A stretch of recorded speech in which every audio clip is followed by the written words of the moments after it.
Live from New Delhi, you're watching DD India Live, India's voice to the world. I'm Prasar Bharati. Coming up in the next 30 minutes. India's Prime Minister Narendra Modi shares his thoughts in his monthly radio program, says vocal for local strengthen economy of the country, asks countrymen to shift towards digital payments. India celebrates Constitution Day. The Indian Constitution was adopted by the Constituent Assembly on November 26 in 1949. India marks 15 years since the horrific 26/11 terror attack in Mumbai. Another group of 13 Israelis hostages and 4 foreign nationals released by Hamas.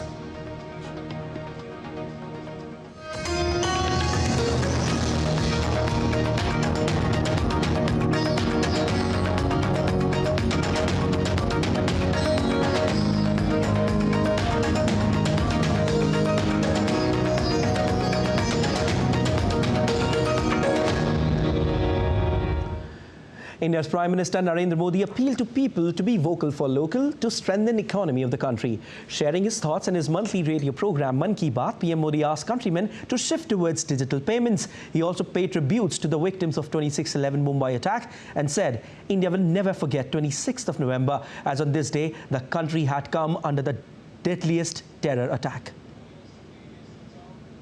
आज 26 नवंबर हम कभी भी भूल नहीं सकते हैं। आज के ही दिन देश पर सबसे जघन्य आतंकी हमला हुआ था। आतंकियों ने मुंबई को, पूरे देश को थर्रा कर रख दिया था। लेकिन ये भारत का सामर्थ्य है कि हम उस हमले से उबरे और अब पूरे हौसले के साथ आतंक को कुचल भी रहे हैं। मुंबई हमले में अपना जीवन गंवाने वाले सभी लोगों को मैं श्रद्धांजलि देता हूं। इस हमले में हमारे जो जांबाज वीरगति को प्राप्त हुए, देश आज उन्हें याद कर रहा है। India's Prime Minister Narendra Modi today shared his views with the people of country and abroad through Mann Ki Baat program. The program was broadcasted on the entire network of All India Radio and Doordarshan. PM Modi also remembered Dr. Bhimrao Ambedkar, the first Law and Justice Minister of independent India, as Constitution Day is being celebrated across the country today. Constitution Day is being celebrated across India today. While sharing his thoughts with the people of the country and abroad via Mann Ki Baat program, India's Prime Minister Narendra Modi remembered Dr. Bhimrao Ambedkar. Dr. Ambedkar was the first Law and Justice Minister of independent India. He also chaired the drafting committee of the Constituent Assembly. While wishing the countrymen on Constitution Day, he expressed hope for the fulfillment of the resolve of a developed India. 26 नवंबर का आज का ये दिन एक और वजह से भी अत्यंत महत्वपूर्ण है। 1949 में आज ही के दिन संविधान सभा ने भारत के संविधान को अंगीकार किया था। मुझे याद है जब साल 2015 में हम बाबा साहब आम्बेडकर की 125वीं जन्म जयंती मना रहे थे, उसी समय ये विचार आया था कि 26 नवंबर को संविधान दिवस के तौर पर मनाया जाए। और तब से हर साल आज के इस दिन को हम संविधान दिवस के रूप में मनाते आ रहे हैं। मैं सभी देशवासियों को संविधान दिवस की बहुत बहुत शुभकामनाएं देता हूं और हम सब मिल करके नागरिकों के कर्तव्य को प्राथमिकता देते हुए विकसित भारत के संकल्प को जरूर पूरा करेंगे। Prime Minister Modi said that the mistakes made during the emergency in 1975 were rectified through the 44th Amendment of the Constitution. 1950 में संविधान लागू होने के बाद भी अब तक कुल 106 बार संविधान संशोधन किया जा चुका है। समय, परिस्थिति, देश की आवश्यकता को देखते हुए अलग अलग सरकारों ने अलग अलग समय पर संशोधन किए। लेकिन ये भी दुर्भाग्य रहा कि संविधान का पहला संशोधन फ्रीडम ऑफ स्पीच और फ्रीडम ऑफ एक्सप्रेशन के अधिकारों में कटौती करने के लिए हुआ था। वहीं संविधान के 44वें संशोधन के माध्यम से इमरजेंसी के दौरान की गई गलतियों को सुधारा गया था। Referring to Nari Shakti Vandan Act passed in the parliament, PM Modi said that it will be helpful in accelerating the resolve of developed India. राष्ट्र निर्माण में जब सबका साथ होता है तभी सबका विकास भी हो पाता है। मुझे संतोष है कि संविधान निर्माताओं के उसी दूरदृष्टि का पालन करते हुए अब भारत के संसद ने नारी शक्ति वंदन अधिनियम को पास किया है। नारी शक्ति वंदन अधिनियम हमारे लोकतंत्र की संकल्प शक्ति का उदाहरण है। ये विकसित भारत के हमारे संकल्प को गति देने के लिए भी उतना ही सहायक होगा। 26 November 1949 was a big historical day in the history of independent India. On this day, the Constitution of India was adopted by the Constituent Assembly. The Constitution came into force on 26th of January 1950. Bureau Report, DD India. India is celebrating its Constitution Day today to mark the adoption of the Indian Constitution by the Constituent Assembly in 1949. Constitution Day is also known as Samvidhan Divas. 74 years ago, India's Constituent Assembly convened on November 26, 1949, to breathe life into the Constitution. The framers crafted a forward-looking, resilient document that reflects the nation's ideals and safeguards the future of every Indian. It is hailed as the foundation of the world's largest democracy, guiding its course and serving as a source of democratic governance and inspiration. On Constitution Day last year, Prime Minister highlighted global attention on India's progress and its strengthening international image rooted in the Constitution. He emphasized that "We the people" is not just a phrase but a call, a pledge and a belief that has made India the mother of democracy. The Constitution integrates the best from foreign constitutions while preserving India's ancient heritage and freedom struggle. हमारे संविधान के preamble की शुरुआत में जो we the people लिखा है, ये सिर्फ 3 शब्द नहीं है। वी द पीपल एक आह्वान है, एक प्रतिज्ञा है, एक विश्वास है। संविधान में लिखी ये भावना उस भारत की मूल भावना है जो दुनिया में लोकतंत्र की जननी रहा है, मदर ऑफ डेमोक्रेसी रहा है। Under Dr. Rajendra Prasad's leadership and Dr. Bhimrao Ambedkar's stewardship, the Constitution achieved a remarkable balance, pulsating with democratic spirit and adaptable to future needs. It endows every Indian with a duty to respect its ideals and institutions and embrace the legacy of the freedom struggle. संसद में अभी हाल ही में जो The recent enactment of the Women's Reservation Bill in our Parliament is a great example of elevating the role of our women.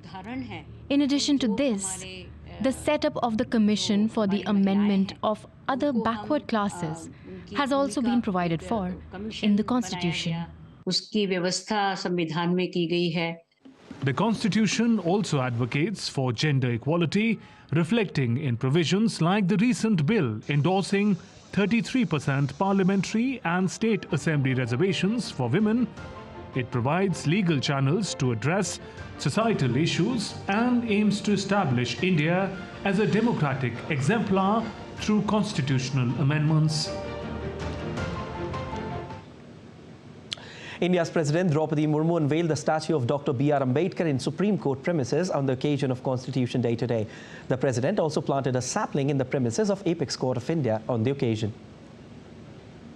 Speaking on the occasion, President Draupadi Murmu said, "We have agreed to conduct ourselves as a nation on the principles of liberty, equality and fraternity."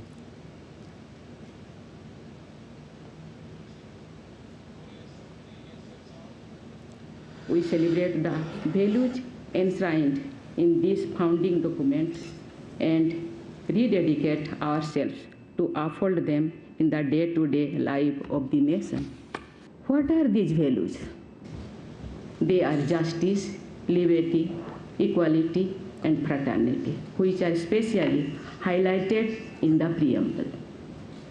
These are the principles on which we have agreed to conduct ourselves as a nation. India is marking its 15 years since the horrific terror attack in Mumbai on November 26, 2008, carried out by 10 Lashkar-e-Toiba terrorists. At least 166 people lost their lives in the incident. The terrorists targeted multiple places in the attacks, including Chhatrapati Shivaji Terminus, Taj and Trident Hotels, Nariman House, Leopold Cafe and Kama Hospital.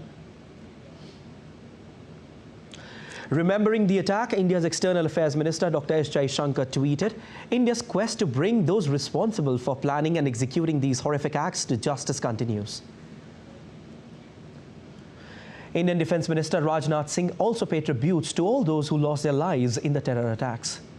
In a post on X, the Defence Minister said that the country will always remember the sacrifice of security forces who made supreme sacrifice during the attack. In the terrorist attack that lasted 4 days, 15 policemen and 2 NSG commandos lost their lives. Among these was Major Sandeep Unnakrishnan, who was serving in the Elite 51 Special Action Group of National Security Guards. He was posthumously awarded India's highest peacetime gallantry award, Ashok Chakra. He displayed the most conspicuous bravery, camaraderie and leadership of the highest order.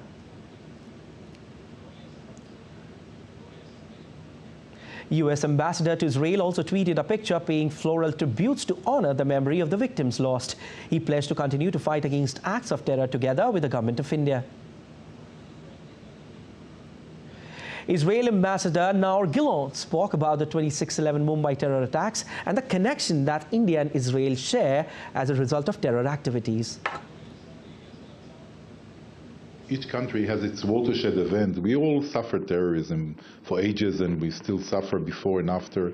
India, Israel, US, and 9/11 for the US, probably 26/11 for India, and probably last 7 October for us. So it's a watershed, meaning in the sense that it's not like other terror acts. This is the thing that changes your DNA and your thinking about how you have to treat terror and the terrorists. The second population with most casualties after Indians were Jews and Israelis. So, it's something else that connects us and I think makes our bonds even stronger. This year, marking the 15th anniversary of the tragic terror attacks, Israel unilaterally designated Lashkar-e-Toiba as a terror organization. On this day, every year, every Indian remembers the people and security forces who lost their lives while fighting the terrorists. And in the latest hostage release, 13 Israelis and 4 Thai nationals arrived in Israel on Sunday in the second release of hostages from Hamas captivity. Television images showed hostages on the Egyptian side of the Rafah border crossing after leaving Gaza, as Hamas handed the captives to the International Committee of the Red Cross late on Saturday. 6 of the 13 Israelis released were women and 7 were teenagers or children. The youngest was 3-year-old Yahael Shoham, freed with her mother and brother, although her father remains a hostage.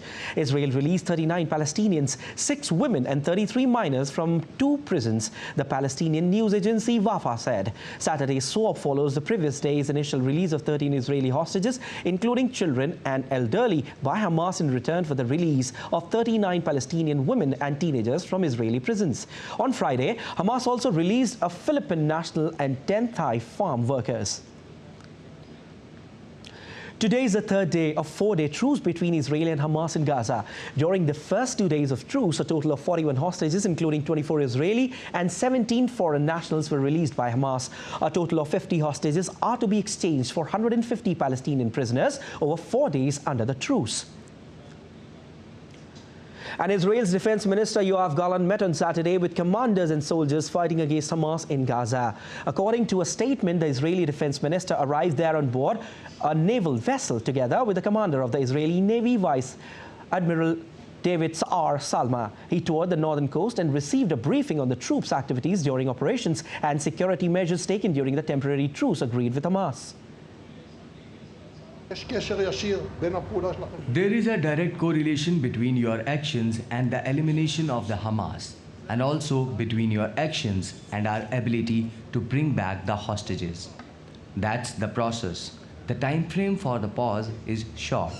It won't take weeks. It will take days, a little more or little less. Any further negotiations will be held under fire. That is, they want to continue discussing the next time. It will be held while our forces are fighting. That's the basic. We cannot leave Gaza and stop the war until we reach a situation in which we bring back all the hostages, because we have many more captives. רוצים להמשיך ולדון על הפעם הבאה? זה יהיה כשהפצצות נופלות. Israel Defense Forces said that 200 trucks with humanitarian aid were sent to international aid organizations. In a video posted on social media site X, the IDF said the trucks loaded with aids were sent to aid agencies operating in Gaza through the Rafah crossing. The aid was sent as part of operational pause and within the framework for the release of the hostages agreed with the US with the mediation of Qatar and Egypt. It further added that the humanitarian aid trucks carried food, water, equipment for shelters and medical supplies. Earlier, IDF spokesperson Daniel Haggerty in a press briefing said the aid is being delivered under the supervision of the UN aid agencies. And speaking on Saturday regarding the release of hostages held by Hamas, US President Joe Biden expressed his optimism to see something soon after a temporary delay over the dispute about supplies appeared to threaten the deal. As reported by Qatar's foreign ministry, the International Committee of the Red Cross verified shortly after Biden's remarks that Hamas had turned over 4 foreigners and 13 Israeli hostages to the group. And moving on, the foreign ministers of South Korea, China and Japan meet in South Korea on Sunday, seeking to restart cooperation among the Asian neighbors and pave the way for a trilateral summit. While China and the United States have been mending frayed ties, including a summit this month between President Xi Jinping and Joe Biden. Beijing is concerned that Washington and its key regional allies are strengthening their three-way partnership. The 3 top diplomats are gathering in the port city of Busan, also the first such meeting since 2019. South Korean Foreign Minister Park Jin met separately on Sunday morning with his Japanese counterparts Yoko Kamikawa and China's Wang Yi. Still to come on this edition of DD News Live. Russia says that it had thwarted a major Ukrainian drone attack. Vertical drilling of Uttarkashi tunnel begins to rescue 41 trapped workers. Stay with us to know more. And we'll take you to India International Trade Fair, where Ministry of Steel Pavilion showcased a decade-long journey of India becoming the second largest producer and consumer of steel.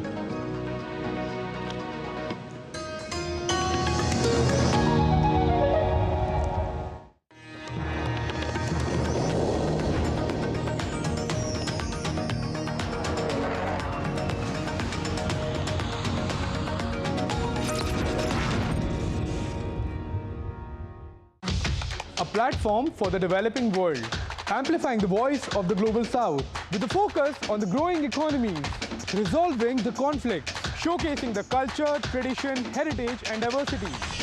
Watch Voice of the Global South at these times on DD India.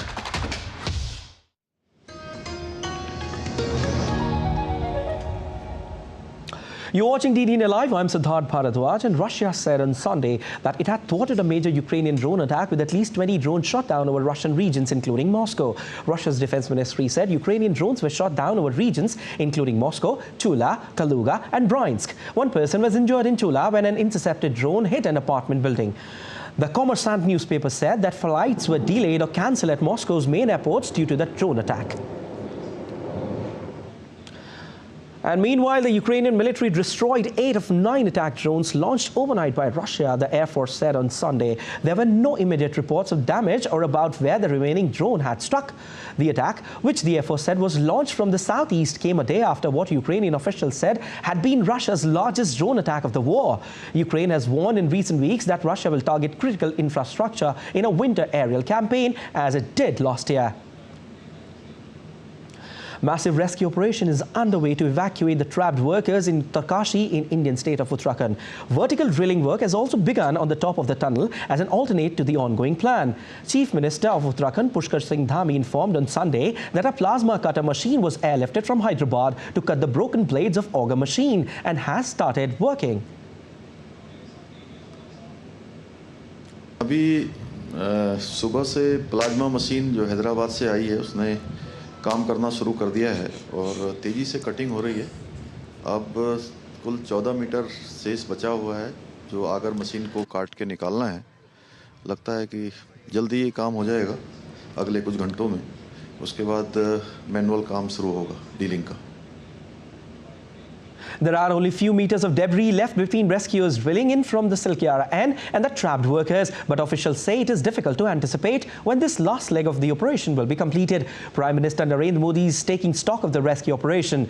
The trapped workers are being provided food and medicines. Besides, video communication too has been established now. International tunneling expert Arnold Dix talks about the intricacies of vertical drilling of the Silkyara tunnel and the reasons behind the delay in the rescue operation.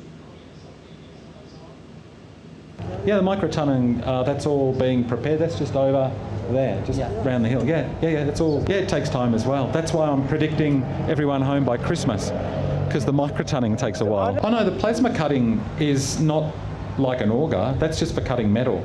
Augers haven't worked. And so we've learnt that lesson.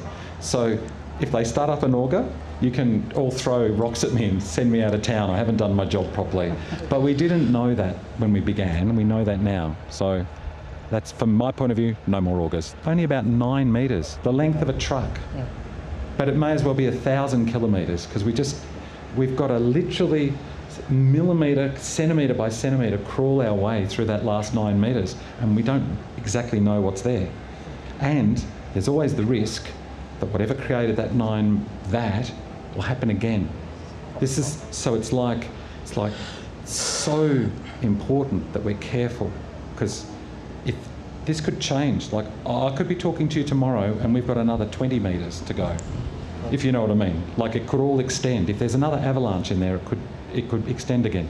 So we're doing everything we can, softly, carefully, considered. And the Himalayan geologists, experts, engineers, the teams that are here, they're fantastic. So we're going to get it done, but I'll never say in how many hours. I just say by Christmas. The families of the trapped construction workers have been waiting anxiously for the good news. The families have been updated on the rescue efforts, and some have been taken inside the tunnel to speak with the workers. Our correspondent spoke to the father of one of the trapped workers, Manjeet, who's from Lakhimpur Kheri in Uttar Pradesh. For the last 15 days, 41 workers are trapped inside the Silkyara tunnel. And I'm joined by Chaudhary, whose son Manjeet is also one of the 41 who is trapped inside this tunnel. He has come all the way from Uttar Pradesh's Lakhimpur in search of his son. And he's just come out from the tunnel after speaking to his son.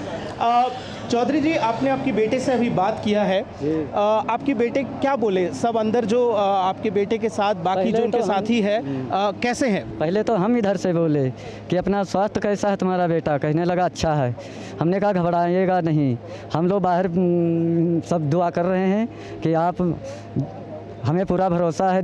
देर तो लग गई है और देर बढ़ती जा रही है, देर के बीच में जल्दी भी आ रही है। Well, what he's saying is basically that he has spoken to his son, and his son is, and he has given the enough required strength that a father has to give to his son. But let me also find out about आपकी जो यहाँ पे आने की उन लोगों क्या कह रहे हैं कि उनकी वहाँ पे कोई दिक्कत है, कुछ है, खाना पीना उनको सही से मिल रहा है, सही टाइम पे मिल रहा है, क्या कह रहे हो? पापा जी ठीक मिल रहा है, अच्छा मिल रहा है।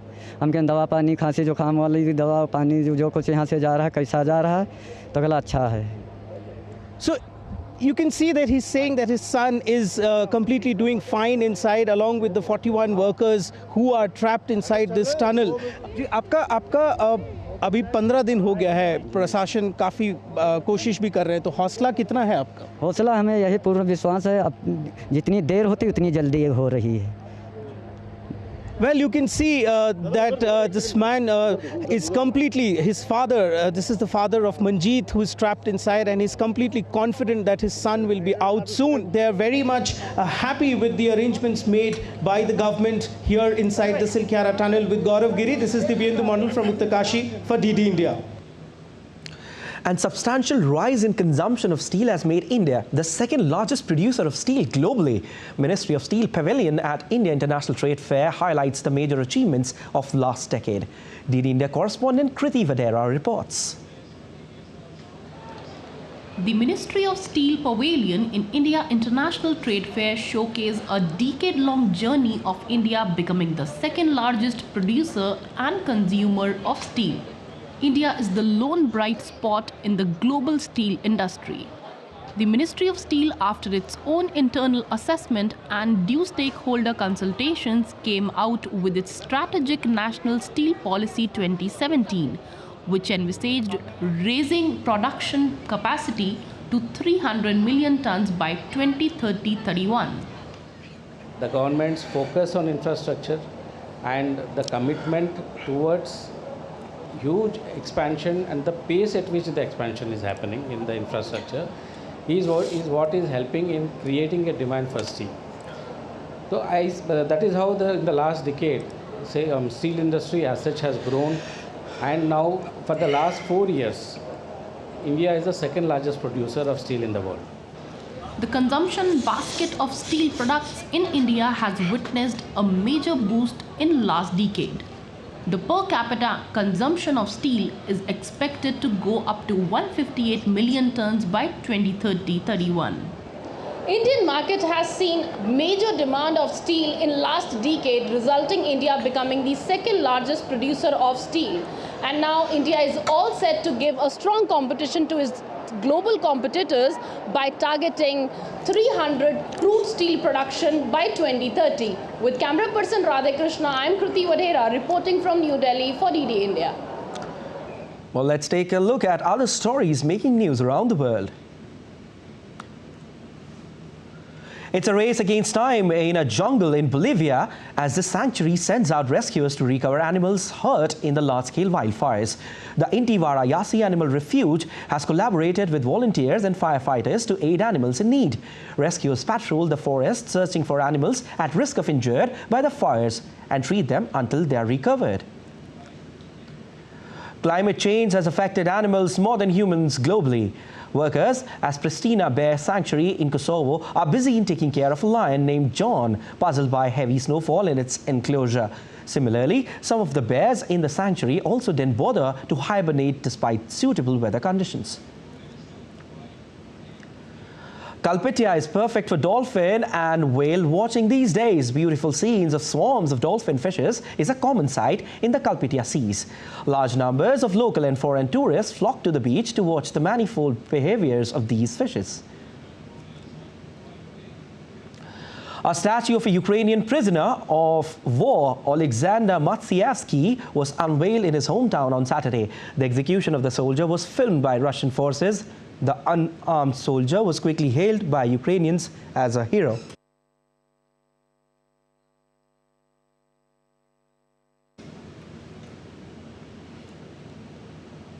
His mother remembers her son pledging never to surrender. And showcasing the life and illustrious career of NBA great LeBron James, a museum opened in Ohio on Saturday. Fans lined up to get a look at LeBron James' home court, where they took a self-guided tour offering an insight in his life and journey from Akron to the NBA, Olympics, business, philanthropy and beyond. The museum is located at a House 330, a facility started by James Foundation to serve the community where he was raised. All proceeds from ticket sales will go back into the community. All right, that's all for this edition of DD India Live, but let us know your thoughts on the news of the day. You can connect with us on Facebook, X, formerly known as Twitter, and Instagram. We'll be back with more news as it breaks here on DD India. I'm Siddharth Bhardwaj, and from all of us in Delhi, thanks for watching DD India Live.